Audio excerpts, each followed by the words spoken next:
Malcolm behaved as if he thought his every waking moment fraught. It seemed like it had become a habit, and he was caught in the headlights like a wabbit. It's not as if someone had willfully tricked him, but somehow he'd learned to think, I'm a victim. It's useful posture. There's none who would doubt it. But as one of the cleverer people, he knew not to shout it. He read up loads about his heroes, how they'd been made to feel like zeros, how it provided the spur to start their rapping and give all around them a verbal zapping. My hoe, my bitch, that guy's a faggot.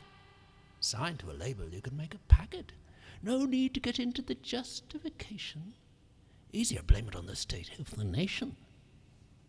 Malcolm thought, I'll give that a try. I'll think up a story. No eye will be dry, be all about hard times I've had in the hood. But his dad, when asked, said, as a boy, he was good, and it's quiet around here in Collier's Wood. I heard there's a problem with some young chaps who've been looting, but that's confined to an area mostly around.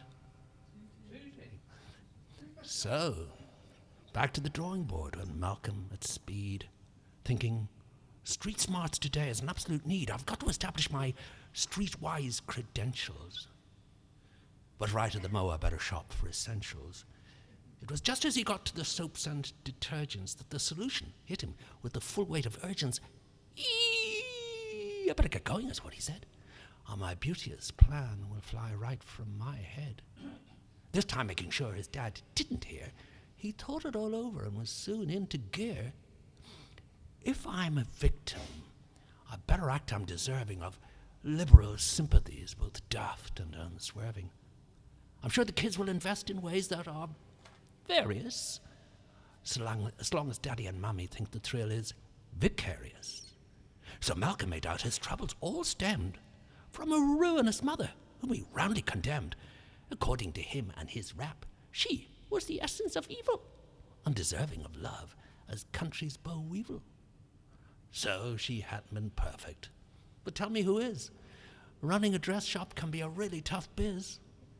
And with bills that kept mounting, it had to go under.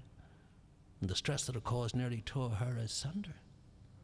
This cut no ice with Malcolm, however. When asked to forgive, he said, never. But for bringing ruin on his head, he saw an oppo for cred. It near yelled, I'm a fella who's ever so clever. The kids lapped this stuff up, couldn't wait to download the latest from Malcolm as he hit the road. And proving himself to be a very swift learner, he brought his agents back as a nice little earner. It was in Newcastle upon Tyne, the third month of the tour, that he'd found all the faking pretty hard to endure. He'd had it of making tills go ring-a-ding-ding-ding, and listening to the talk of the need for more bling. It'd give an aspirin a headache was all that he said.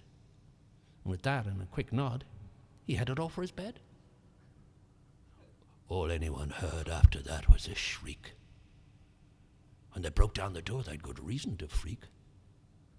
I know this time my rhyme will not cause you to smile, for all that they found was a smouldering pile. What they decided was his mother's ghost had had it with the Malcolm, so she turned him to toast. The moral, of course, is better watch who you're dissing, or you'll end up like Malcolm, whom nobody's missing.